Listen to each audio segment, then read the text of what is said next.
Quand l'enfant pleure, il faut soigner la mère. C'est un proverbe chinois sur lequel est basée toute la médecine orientale, c'est-à-dire chinoise, japonaise, indienne, ainsi que toutes les approches holistiques qui prennent l'être humain en considération dans sa globalité. Parfois, je reçois des coups de fil des parents, la plupart du temps, c'est des mères qui m'appellent et me posent la question, est-ce qu'une séance de shiatsu sera appropriée pour leurs enfants qui présentent des comportements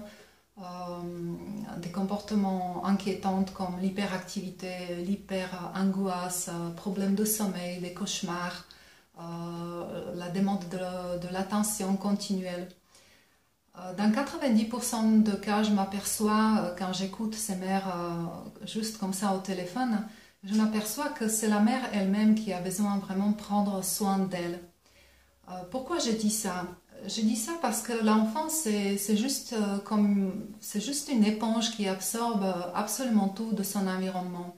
C'est-à-dire que si il s'aperçoit que la maman elle est dans une détresse psycho-émotionnelle, qu'elle est stressée, qu'elle a beaucoup de problèmes dans la vie professionnelle ou conjugale, l'enfant il est juste un miroir qui va compenser cette anomalie par ce comportement-là. C'est la théorie du yin et yang. La théorie du yin et yang, dans la plupart du temps, les gens s'imaginent que c'est que l'explication c'est voilà, tout est blanc ou noir, jour et nuit, et ce sont deux choses opposées qui font partie d'un tout, mais il y a très peu de gens qui comprennent ces mécanismes-là. Donc, je disais que dans 90% de cas, je vois que c'est vraiment la mère qui a besoin de prendre soin d'elle. C'est vraiment une invitation pour vous maintenant à partir de septembre. Si vous n'avez pas encore réfléchi, si vous avez vraiment envie de prendre votre vie en main, si vous avez envie de résoudre certains problèmes, si vous vous sentez déjà stressé et fatigué, en début de la rentrée, parce qu'au mois de septembre en France on rentre. Je voulais vous proposer, il y a beaucoup d'activités qui se font à la maison du Zen Shiatsu ici à Bordeaux, et notamment il y a une nouvelle activité qui va se passer le mardi entre midi et 2, et ce sont des cours de yoga dont j'ai vraiment plaisir à accueillir la professeure irlandaise qui s'appelle Tracy et qui va mener ses cours de yoga donc chaque mardi entre midi et 2. Quant à moi, je donne des cours de Do-In comme les années précédentes. Ça fait déjà maintenant 5 ans que je mène des cours de Do-In. Do-In qui veut dire en fait la voix intérieure. En gros, c'est une sorte de yoga japonais par laquelle on apprend à se faire du bien, on apprend à s'automasser. Et malheureusement, ces cours du mardi soir sont déjà pleins, mais n'hésitez pas, vous pouvez toujours vous inscrire en fait sur une espèce de liste d'attente, et s'il y aura assez d'inscrits, je vais ouvrir un deuxième cours. Je voulais revenir maintenant à ces enfants qui pleurent et dont il faut soigner la mère. Effectivement, il y a aussi, en tout cas dans ma pratique, il y a encore 2 cas précis où où en fait il y a l'alimentation qui joue un rôle énorme. Aujourd'hui, les enfants vraiment sont exposés à une alimentation la plupart du temps d'une très très mauvaise qualité, voire carrément nocive. Il ne s'agit pas aujourd'hui de manger 5 fruits et 5 légumes par jour, c'est vraiment une idée très simpliste de notre état. Moi, je parle de l'alimentation transformée, voilà, qui est bourrée des conservateurs, des colorants, des nanoparticules. Ce sont vraiment des choses qui font énormément de dégâts sur le système nerveux de nos enfants.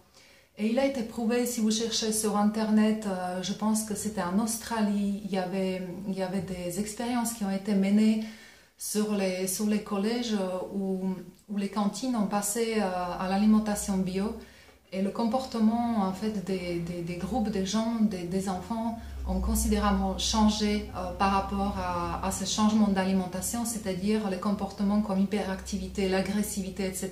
ont été diminués de je ne sais pas combien de pourcents. En tout cas, aujourd'hui, il est tout à fait prouvé que l'alimentation a un impact direct sur le comportement des enfants. Voilà, vous trouverez ces informations un peu partout.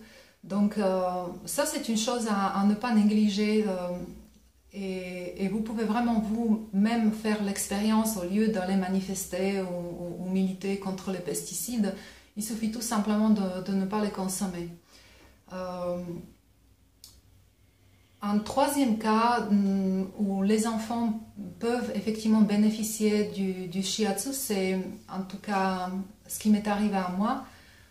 C'est rare, mais c'est vrai que j'ai eu des enfants, des petits-enfants comme ça qui présentaient en fait des comportements inquiétants pour leurs parents. Et ce sont les enfants, ce qu'on appelle aujourd'hui indigo.